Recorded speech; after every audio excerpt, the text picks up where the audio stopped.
Bonne journée les pirates, j'espère que vous allez bien parce que moi ça va bien. Nous sommes vendredi, donc ça fait 2 jours que la formation sur l'amitié est sortie et vous avez compris qu'il est nécessaire pour passer en phase 4 de cultiver de l'amitié dans le couple. Alors vous avez évidemment compris dans la formation, puisque vous l'avez adoré, qu'il y avait beaucoup de choses que vous pourrez faire quand vous aurez recréé de l'amitié avec votre conjoint.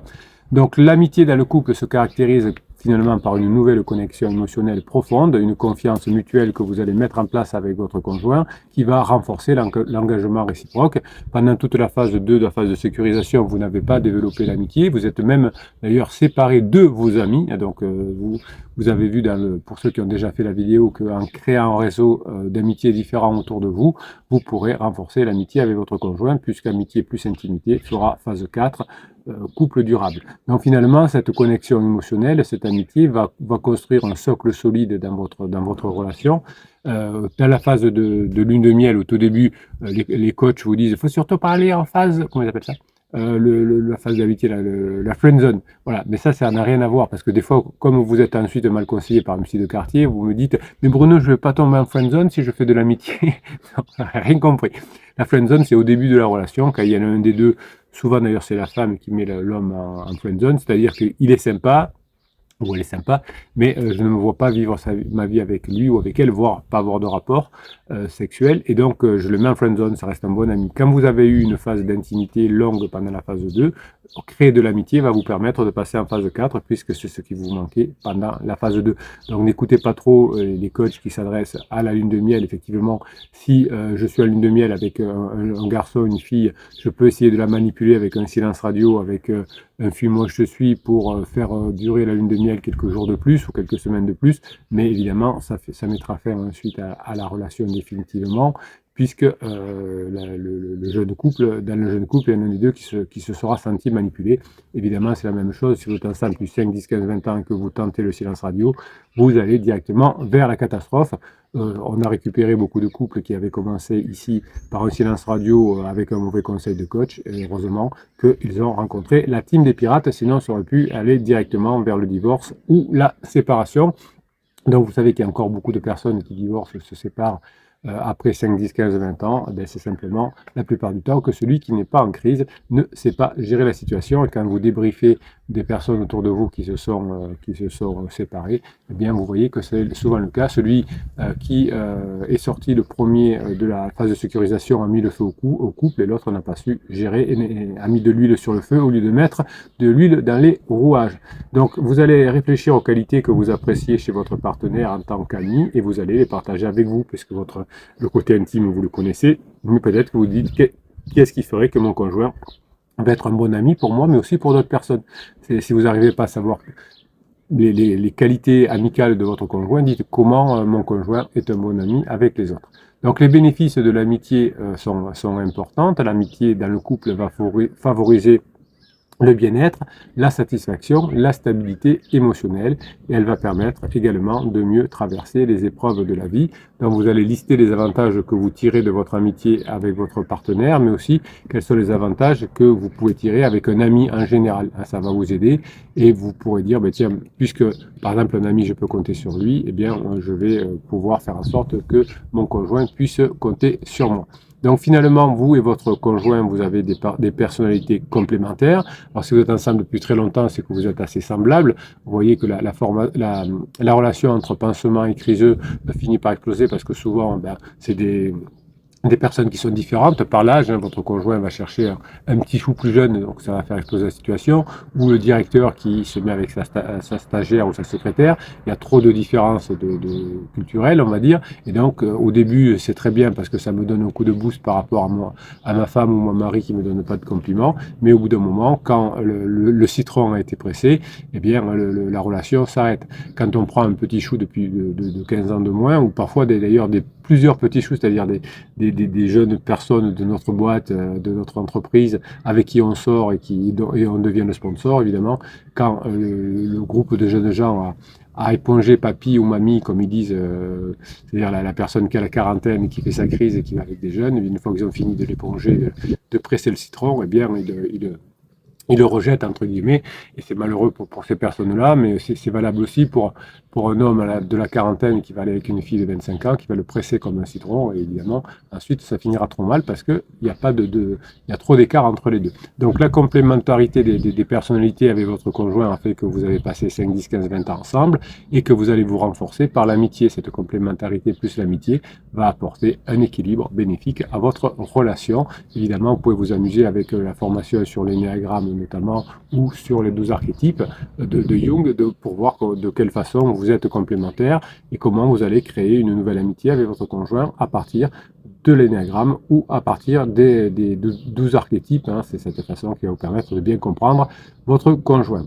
Donc vous allez valoriser les différences entre les partenaires, hein, qui peuvent être finalement une source d'enrichissement également et de croissance personnelle. Vous et votre conjoint, vous êtes semblable à 80%, certainement, avoir aussi des choses différentes, les accepter et les valoriser. Vous êtes sportif et votre conjoint ne l'est pas, eh bien ça vous permettre, vous, d'aller faire du sport avec des amis, et votre conjoint qui adore faire de la musique, fera de la musique avec ses amis, et on se retrouvera autour de la musique, autour du sport, pour faire des voyages, pour faire des expériences, pour parler de choses.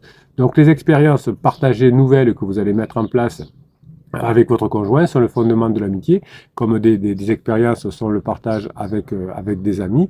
Donc les expériences que vous allez vivre ensemble avec votre conjoint, même si c'est des choses juste du badinage, de l'humour, de la sexualisation, ça va renforcer votre lien d'amitié. Évidemment, c'est beaucoup plus facile de renforcer son lien d'amitié quand on est avec d'autres amis autour de soi, puisque ça va permettre d'avoir plus de possibilités de créer des souvenirs communs et de se développer une compréhension mutuelle. Vous allez passer des bons moments avec plusieurs amis, et ensuite vous allez en débriefer quand vous serez tous les deux comme des amis. Vous allez créer des expériences que vous allez mettre en application, et c'est l'action qui va faire que vous allez rapprocher votre couple. Donc dites-vous avec quels amis, quel type d'amis j'aimerais renforcer mon amitié, on va dire, ma complicité, et donc on va voir finalement les amis aussi, quel ami je pourrais être pour mon conjoint. Si je sais que mon conjoint, je vais regarder ses amis, si mon conjoint a des amis qui aiment bien faire la fête, et bien peut-être que moi il faut que je me mette à faire un peu plus la fête. Alors pas tous les soirs évidemment, mais de temps en temps il faut que je tienne compte des passions de mon conjoint, qui est devenu à la fois intime, maintenant ami aussi. Plus on va varier les expériences, plus on va stimuler l'amitié.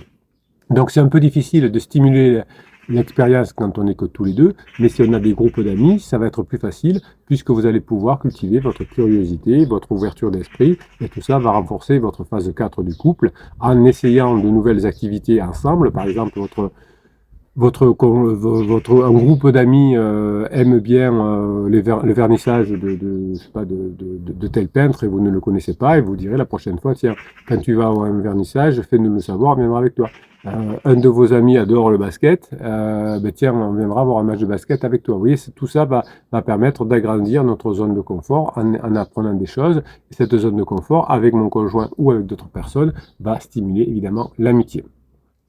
Donc les valeurs qui sont importantes dans le couple sont liées aussi à des valeurs de l'amitié, hein, comme pour rendre le couple plus solide et plus durable. Finalement, les actions et les décisions que vous allez prendre pour être amis, entre guillemets, pour vous comprendre, bien vont faire que vous allez vous rapprocher. Vous savez, avec des amis, des fois, il y a des sujets qui ne nous intéressent pas. Donc je vais m'intéresser un petit peu au foot parce que tu aimes bien le foot, et mon ami va va m'écouter parce que j'aime bien les neurosciences, mais surtout on va parler de choses qui nous unissent. Hein, vous voyez, on va tous les deux aller faire du paddle ensemble. Donc on va cultiver des valeurs communes avec d'autres personnes et avec notre conjoint. En cultivant activement les valeurs partagées dans mon couple, ça va renforcer ma cohésion, mais aussi mon amitié. Donc essayez de mettre sur un papier les valeurs communes que vous avez avec votre conjoint, et vous verrez qu'elles sont innombrables par rapport, par exemple, entre pansement et votre conjoint, et vous allez trouver finalement ces valeurs communes et les mettre en pratique dans votre vie quotidienne, et en faire des moments où vous aurez de l'action. Tout ça va développer cette forme d'intelligence émotionnelle, hein, cette intelligence émotionnelle qui va vous aider à créer une forte amitié. Vous avez d'ailleurs une formation totale sur l'intelligence émotionnelle. L'avantage, c'est que vous pourrez utiliser cette formation sur l'intelligence émotionnelle également dans votre travail ou avec vos enfants. Cette intelligence émotionnelle va vous permettre de comprendre, de gérer vos émotions, et aussi de créer cette amitié plus profonde et épanouissante. Donc finalement, l'auto-observation de ce que vous aimez et l'écoute attentive des émotions de votre partenaire vont renforcer une forme d'empathie émotionnelle. Vous avez même une formation qui s'appelle Comment devenir super empathe. Cette super empathie qui va consister à ressentir, comprendre les émotions de votre conjoint, qui est un élément clé dans l'amitié, dans le couple. Si vous connaissez aussi si vous avez une écoute active avec votre conjoint, vous aurez aussi une écoute active avec vos amis et ça va renforcer les amitiés. Évidemment, avec vos amis comme avec votre conjoint, vous pourrez avoir des rituels et des traditions, mais à l'intérieur de ces rituels et ces traditions, vous pourrez mettre de la nouveauté. Le rituel, c'est que tous les premiers week-ends du mois, on part en week-end.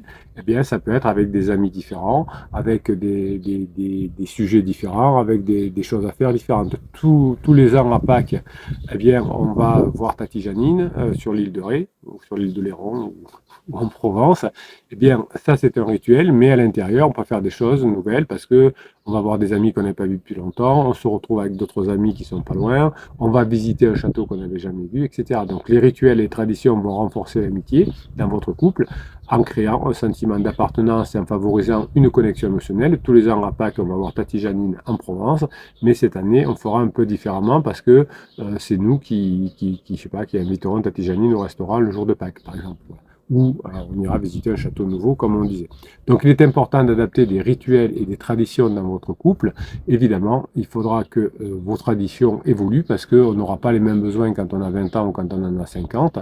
Et donc finalement, les besoins, les préférences vont évoluer, mais les rituels restent importants pour l'amitié dans le couple. Donc en discutant régulièrement dans la phase 4 avec votre conjoint, eh bien vous pourrez vous assurer qu'ils conviennent toujours à votre conjoint, par exemple.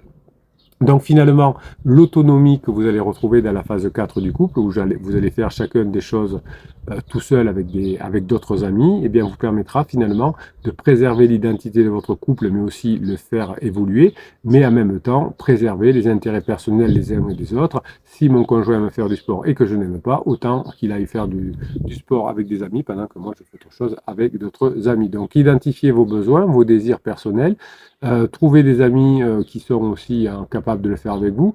Ça peut être des personnes différentes évidemment. On n'est pas obligé de trouver un couple où les deux hommes sont ensemble en train de faire du sport et les deux femmes en train d'aller faire je sais pas quoi, un autre sport, du yoga par exemple.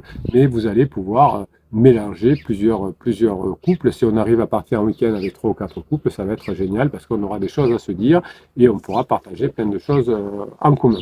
Donc finalement, vous allez créer un équilibre entre autonomie et connexion, c'est ça l'amitié.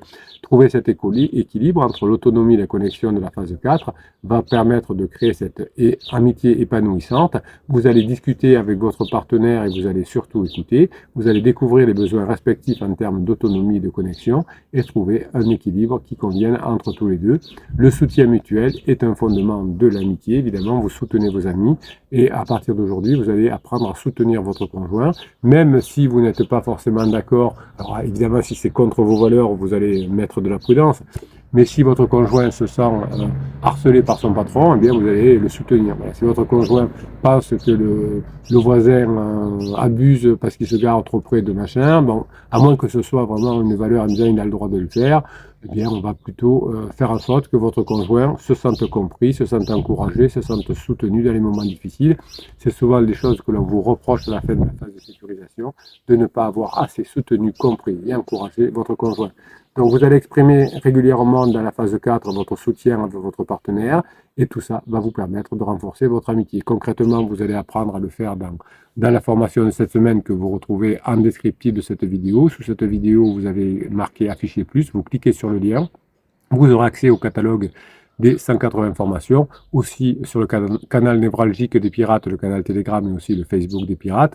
Et évidemment, vous savez que les pirates parlent essentiellement beaucoup et énormément en commentaire de ces vidéos.